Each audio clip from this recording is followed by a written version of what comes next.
Bonjour à toutes et à tous, c'est Ahmed, j'espère que vous allez bien, j'espère que vous avez apprécié la vidéo d'hier. Beaucoup plus de vues sur la vidéo d'hier, on l'avait annoncé, méga boule, méga pump, formidable, on l'a constaté et c'est loin d'être terminé. Il semblerait que toutes les planètes très court terme se soient alignées, c'est même une étoile filante qu'on est en train d'observer dans le ciel étoilé, on va en parler dans cette vidéo. Trump parle déjà du remplaçant de JP, Jérôme Powell, très probablement qu'il mettra une personne pro crypto, pro business, pro value, pro tout ce que vous voulez, pro croissance, pro billet, pro impression monétaire, pro tout ce que vous voulez. Donc ça devrait être pricé, généralement entre 3 et 6 mois avant, c'est prévu pour mars 2026. Donc vous faites votre calcul, ça tombe encore sur nos pattes de la cyclicité de Bitcoin. Et il y a autre chose également que je regarde avec un œil très attentif, c'est du côté de BlackRock. On en parle maintenant.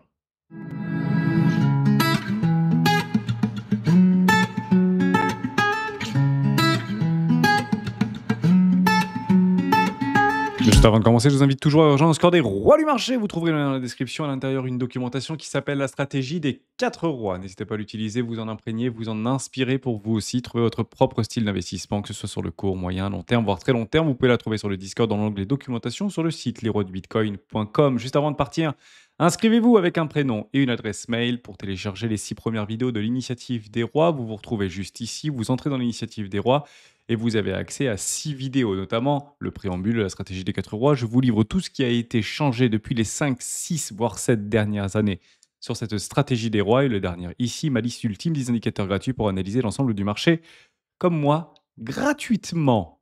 Donc, c'est fait pour ça, n'hésitez pas à vous y rendre. Côté Bitcoin, il n'y a strictement rien à dire. On vient chercher une localisation, une location, qui est peu confortable. Je dirais même inconfortable. Dans l'attente de quoi? Du CPI. Et le CPI a une odeur particulière. Je vais vous expliquer pourquoi. C'est extrêmement simple. Vous avez dû l'entendre sur les différents réseaux sociaux. C'est que ça tombe très exactement par rapport à Trueflation sur le point bas de l'inflation. Ici, très exactement le 4, 5, 6 avril 2025 et on était à 1,22. Si vous avez un décalage quasiment parfait de 3 mois, c'est à peu près ce qu'on avait constaté par rapport à Trueflation, on devrait être sur le point le plus bas de l'inflation sur les prochains mois, voire prochaines années. Ce serait le point bas. Et actuellement, ce point bas se situe par rapport aux estimations à 2,9. Ce que je n'explique pas très franchement, voire 2,5 ici sur l'IPC annuel et non pas l'IPCE Core du mois de mai. Donc il est très probable qu'on se retrouve franchement en dessous. Donc si on est à 2,1, 2,2, 2,19, bon, ce sera extrêmement bullish pour l'ensemble des marchés financiers, les cryptoactifs bien évidemment, puisque ça donnerait un point d'appui franche et puissant pour que Jérôme Powell puisse infléchir sa politique monétaire sur les prochaines semaines, prochains mois, au niveau de la Réserve fédérale américaine. Donc c'est clairement, pour ma part, je peux peut-être me tromper par rapport à ça, mais je pense que ce sera le point de l'IPC demain à 14h30, le plus bas de l'année 2025. Et je pense qu'on n'ira pas plus bas. Je pense même qu'on ira potentiellement plus haut pour les prochaines estimations, en tout cas les prochaines parutions de ces données catalysantes. Donc c'est la raison pour laquelle je pense qu'on aura probablement une bonne surprise et j'espère qu'on aura une bonne surprise. Je prends le pari, on sera en dessous des 2,5 et on verra si oui ou non Trueflation ne se trompe pas par rapport à ce point bas qu'on avait vécu très exactement 3 mois avant à 1,22, tout simplement. Ce qui m'intéresse le plus actuellement, c'est pas forcément Bitcoin, c'est pas forcément les marchés crypto, même si on va refaire un petit tour sur Ethereum. Et honnêtement, je pense qu'on est à l'aube d'une explosion assez massive sur Ethereum qui va nous prendre 25% en l'espace de 4 jours. Ça va être juste formidable à observer. Il faudra vendre TTP à partir de là. Et je vous donnerai donc un objectif cible sur cette crypto actif. C'est la preuve. Ce qui nous intéresse, en fait, c'est la preuve, tout simplement. C'est la raison pour laquelle les spéculateurs et les investisseurs, voire les traders, prennent du risque. Et il y a une preuve qui nous a été démontrée depuis plusieurs mois maintenant, c'est toutes les entreprises qui décident de mettre en partie leur trésorerie dans des allocations Bitcoin via des produits structurés type ETF. Et on le voit d'ailleurs avec les ETF au comptant Bitcoin ici. Non, et pourquoi c'est comme ça? Je vais le rafraîchir. Oh, 386 millions, je ne l'avais pas rafraîchi. Formidable à constater. La preuve, elle passe notamment par toutes les entreprises. J'en ai une européenne qui s'appelle ALT je ne sais plus très bien, ALTBG, je crois. C'est voilà, The Blockchain Group, formidable à observer. Bon, bah voilà ce que ça fait, l'effet qui se coule de la tokenisation de la trésorerie en Bitcoin. Waouh! C'est quand même assez impressionnant de l'observer. Donc vous comprenez bien que apporter visuellement la performance sous-jacente par rapport à une pratique assez facile à mettre en place partout dans le monde, hors Asie encore aujourd'hui, eh ben, ça fait réfléchir, je pense, beaucoup d'entreprises. Hein. Si lui, il le fait, si lui, il voit sa valorisation par rapport à la prise en prix de son action, ça fait beaucoup de value par rapport à ces entreprises-là et une capacité de pouvoir lever beaucoup plus d'argent pour pouvoir se développer. Et il est fort à parier que ça continue et que ça s'accélère. On en avait parlé d'ailleurs dans la vidéo d'hier, j'en avais parlé avec les académiciens. C'est pas du 1 plus 1 plus 1 plus 1, c'est du 2, 4, 8, 16, 32, 64, 128, etc. Parce que c'est exponentiel, cette ruée vers la performance et vers une martingale qui semble plutôt bien fonctionner pour ces entreprises qui décident de mettre une partie, tout ou partie, de leur trésorerie en Bitcoin. Et ça, pour moi, c'est ce que j'appelle la preuve, ce fameux micro-stratégie européen.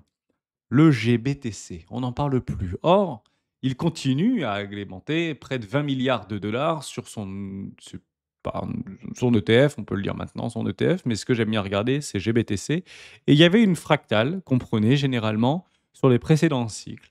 Et lorsqu'il faisait un nouveau plus haut, Bitcoin suivait pour faire un nouveau plus haut. Lorsqu'il ne faisait pas de plus haut, alors que Bitcoin faisait un plus haut en avance de GBTC, alors c'est peut-être qu'on était sur un top de marché et c'est exactement ce qu'on avait observé ici. Vous voyez, par rapport au cycle précédent, février, là, novembre, on n'avait pas fait de nouveau plus haut sur GBTC. On était dans un discount, enfin oui, plutôt un discount ici, alors qu'on était plutôt sur un énorme premium sur le cycle de 2017-2018, actuellement toujours en discount.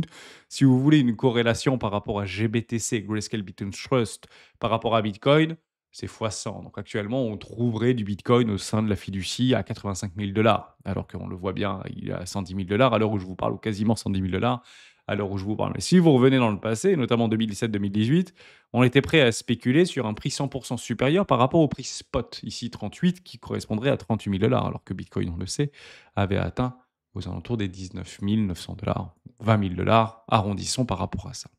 Donc actuellement, on est en train d'observer quelque chose d'assez intéressant. C'est un nouveau plus haut depuis quelques jours sur le GBTC, le Bitcoin Trust, qui donne logiquement une direction, une boussole pour dire que oui, Bitcoin fera également lui aussi son nouveau plus haut incessamment sous bientôt. Ça, c'était la deuxième chose que je voulais vous parler. Je reviens par rapport à Ethereum, c'est clairement la crypto-monnaie qui devrait nous lancer le all season, et c'est lui qui doit partir en premier, ou c'est lui qui partirait potentiellement en premier. Maintenant, on l'a, on a tous les indicateurs qui nous expliquent que oui, c'est ultra bullish, on vient pas chercher les lots, on vient pas combler des déséquilibres, et on devrait partir logiquement chercher les 3 370 dollars. Je vous donne un objectif de cours qui devrait exploser, et la seule chose qu'on regarde, qu'est-ce que c'est? C'est ça. C'est au niveau des ETF. Et quels sont les prochains ETF, notamment Spot, qui pourraient être approuvés par la SEC? On les connaît. Ça va être de l'XRP, ça va être de l'ADA Cardano, ça va être du Dogecoin, ça va être du HDRA, ça va être... Moi, ce qui m'intéresse le plus, c'est que fait BlackRock. BlackRock, c'est clairement la tête de proue de toute cette initiative par rapport à un développement croissant, mondialisé de la tokenisation et des actifs numériques. Et j'attends, encore une fois, cette date butoir qui tombera fin octobre pour le date limite par rapport à l'Ethereum Yield Trust. Tout simplement, la capacité de pouvoir donner du rendement à notre ami Ethereum. Et vous l'avez sur le site, si vous descendez tout en bas, vous l'avez ici. Est-ce que le TF InShare Ethereum Trust mettra-t-il en jeu son Ethereum pour générer des rendements pour les investisseurs? Non. Ici, il ne va pas miser sur son Ether pour le moment. Le jalonnement implique des complexités opérationnelles et des problèmes réglementaires qui le rendent actuellement irréalisable. Et ça, ce sera réalisé en octobre 2025. Et ce sera pour moi, je ne vois pas, je vous le dis franchement, d'autres news plus catalysantes que ça, donner la possibilité à l'ensemble du marché mondial de pouvoir investir massivement sur Ethereum et en tirer un rendement annualisé actuellement estimé à 4,5%, surtout si on a des bons chiffres de l'inflation, une diminution au niveau des taux d'intérêt de la Banque centrale américaine qui donnerait moins de rendement par rapport à ces bons du trésor nouvellement créés et émis sur le marché, primaire notamment, bah je pense que ce sera clairement le top de marché. Parce que la transition sera trop simple. et tout ce qui est simple, tout ce qui est du bon sens, qui sera une news juste formidable. Et à ce moment-là, très précisément, vous le comprenez, ça va être incroyable pour Ethereum, ça va être incroyable pour l'ensemble du marché. Si Ethereum l'a fait, tout le monde qui propose du yield le fera au travers des ETF. C'est bon, c'est fait, c'est du commodity, c'est pas de la securities et c'est juste formidable. Donc vous comprenez bien qu'à ce moment-là, très précisément, tout, je dis bien tout, à l'euro près ou au dollar près, sera pricé par le marché. On continue avec l'order flow. Bon, je l'explique toujours pas, on explose encore plus fort au niveau des open interest qui sont actuellement alimentés sur Ethereum. Donc, honnêtement, il y a une digression, je sais pas comment on pourrait appeler ça, mais ça va se recoller, hein, ça va se resynchroniser par rapport à l'action de prix vis-à-vis aux open interest ouverts. Donc, que le meilleur gagne, les vendeurs, les acheteurs. Je pense que c'est plutôt les acheteurs actuellement qui ont le momentum. Ça va partir et ça partira très fort. Et je peux parier beaucoup pour le fait que Ethereum partira beaucoup plus fort que Bitcoin et qu'il y aura réellement une prise de dominance Ether-Bitcoin si on décide de partir sur de nouveaux plus hauts et faire une nouvelle jambe haussière ou une accélération haussière tout au long de ce mois de juin. Donc moi, je le regarde, j'y suis exposé, je suis beaucoup moins exposé sur Bitcoin, même s'il y avait des plaies à prendre. Plutôt facile, soit dit en passant. On en reparlera d'ailleurs jeudi dans le trading des rois du Bitcoin. Et dernière petite chose que je voulais vous montrer, dernière petite chose que je voulais vous partager, c'est du côté du BTC Long, le grand plongeon. C'est exactement, et je dis bien exactement, ce qu'on avait annoncé il y a à peu près 3 semaines en arrière, et c'est ce qu'on attendait. Vous allez aller sur une charte de Bitcoin, n'importe laquelle, et vous allez ajouter l'indicateur BTC Long sur Bitfinex. Et c'est le grand plongeon, hein. Ce qu'on voulait, c'est qu'on casse ici des trends. Vous voyez, vous aviez une trend, on casse cette trend, vous avez un flag, vous avez un drapeau, vous avez un biseau, vous avez ce que vous voulez, et on est en train de la briser littéralement sur le BTC Long. Ça veut dire que on est en train de lâcher la voilure. Et la dernière fois que ça s'était passé, je me rappelle comme si c'était hier, je l'ai vécu personnellement, c'était ici. C'est ici où on a commencé à lâcher la voilure. Et la hausse était phénoménale sur BTC Long. Voilà, sur Bitcoin par rapport à BTC Long. Alors vous comprenez bien, c'est que là, on clôture des longues parce que le prix est haussier. Et généralement, quand on commence à casser des structures où il y a vraiment une pression de clôture de longues qui prennent la contrepartie des liquidations de short, ça annonce potentiellement un mouvement de volatilité pour aller dégommer des leviers sur ce marché. Et il semblerait que la direction soit prise, elle soit plutôt haussière pour aller dégommer du bear et aller prendre des profits sur des longues patiemment accumulées depuis des années sur ce ratio BTC long. Donc, c'est le grand plongeon. Je pourrais presque titrer la vidéo comme ça. Le grand plongeon haussier. Je pense qu'on va partir de façon incessamment bientôt. Et je suis très content de le constater si celui-ci devrait se réaliser. Et on aura tout le loisir d'en rediscuter tout au long de la semaine. C'est tout ce que je voulais vous dire aujourd'hui. 1. La preuve. 2. Le CPI. 3. GBTC qui nous donne un nouveau plus haut. 4. L'order flow du côté de Ethereum qui devrait se resynchroniser par rapport à des volumes d'open interest qui sont délirants actuellement sur le marché. Et 5. BTC long, le grand plongeon. On prend le temps d'en rediscuter tout au long de la journée sur le Discord des rois du marché. On verra bien comment les marchés vont ouvrir aujourd'hui en anticipation du CPI. Donc demain, c'est le grand jour, on verra bien. Et vous me posez souvent la question dans les commentaires, c'est la raison pour laquelle je vous invite à aller regarder la vidéo, comment utiliser les retracements Fibonacci de A à Z. Et vous pourrez donc donner ici un élan par rapport aux objectifs de cours, notamment sur Bitcoin.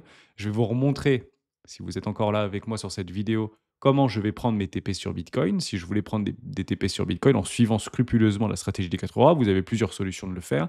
Toutes ces solutions sont montrées dans cette vidéo, comment utiliser le retracement Fibonacci A à Z sur vos cryptoactifs, mais je vous le montre ici. Comme ça, ce sera le premier exemple.